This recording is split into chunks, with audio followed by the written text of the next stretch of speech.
Well, joining us live now is the Federal Assistant Treasurer, Michael Sukkar.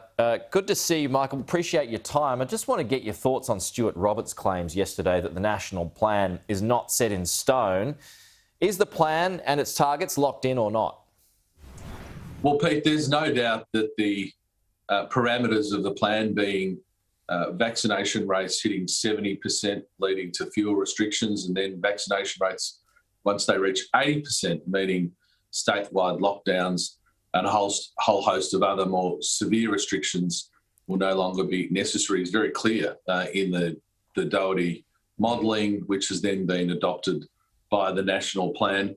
In the end, the National Cabinet and obviously the Prime Minister and the Premiers and Chief Ministers at that level have these discussions. But as far as I'm concerned, the parameters of the national plan are very clear, and that is once we hit 80%, particularly as a Victorian, statewide lockdowns will no longer be required. That's what the Doherty Institute has said, and I think all Australians are very much hanging on to the hope that that national plan provides. Can the plan and its targets shift? Well, Pete, as I said, the parameters of the plan being once we hit vaccination rates of 70%, once we hit vaccination rates of 80%, that doesn't change. I mean, those parameters are there. That is what the Doherty Institute modelling says. And so you can't really, see any reason why they would change? A lot of the detail hangs off that though, Pete. But as far as what the Doherty Institute has said, I think it's very clear. And once we hit 80% vaccination thresholds, those very hard statewide lockdowns are no longer going to be required. Very clear. I think all Australians are very hopeful of that plan which the Prime Minister has put forward being adhered to by all states and territories. Should all internal borders then open up once we hit 80% double dose? Well, it'd be my preference, absolutely, that internal borders are open. Australians, I think up until very recently, would have felt as though the idea of internal borders was something that we were unaccustomed to. Yes, we've done our bit. We've followed the rules. I think we now all understand internal borders and what they mean due to the pandemic. But we're all Australians and we've all got family, not all, but many Australians have family in other states and territories. We are all Australians after all, and we need to get back to a position where we can all travel around our own country freely. So it would absolutely be my view and my absolute preference that's the case. So when the Tasmanian Premier says he doesn't want to do it until 90% double dose vaccination targets, what do you say to that? Is that disappointing?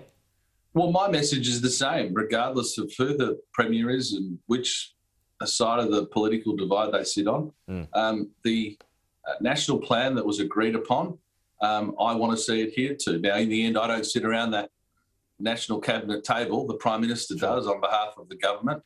So he is the person that we'll have these discussions. But my preference, and I think the preference of my constituents, the preferences of Australians is once we reach those targets, that those very severe restrictions should stop. JobKeeper has been described as the most irresponsible and reckless spending program ever undertaken by a government anywhere. That's just one critic. Now, there's no doubt it was helpful to thousands of businesses around Australia, but it wasn't perfect, was it? Well, that statement is an absolute kicking the guts to the 3.8 million Australians in the more than 1 million businesses who use JobKeeper as a lifeline. When we were staring down the economic abyss, the RBA has said the JobKeeper saved 700,000 jobs. So those sorts of statements, I think, are an affront to the 3.8 million Australians who relied on JobKeeper at the time of particularly that first lockdown where people were literally unable to work.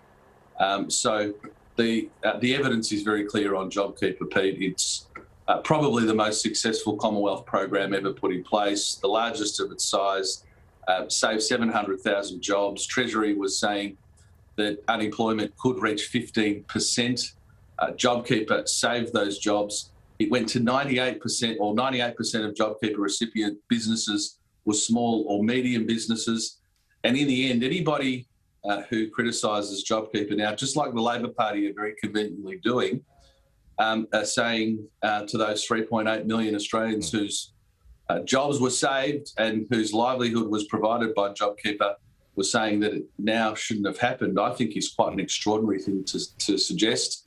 The 700,000 jobs that were saved were absolutely, the key reason for JobKeeper's existence. Right. But has it been rorted by businesses who then turned a profit and now won't pay money back?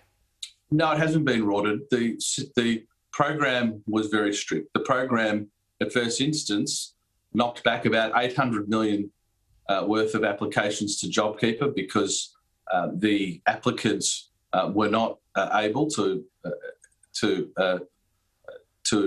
qualify for the JobKeeper parameters. So $800 million of applicants were knocked back. We now have a program where we are, for companies that made honest mistakes, we are clawing back $290 million where they made honest mistakes. So that's more than $1 billion where the parameters of the program were put in place in such a way to make sure it went to the businesses that need it. And those in the Labor Party who were saying now we should have a clawback. I mean, Catherine King on Q&A a little while ago suggested that the Labor Party as policy would seek to claw these payments back, from, as I said, predominantly small and medium businesses, I think is quite extraordinary. So the Labor Party need to front up. They supported JobKeeper at the beginning. They then said it should be extended. They're now saying it's a waste.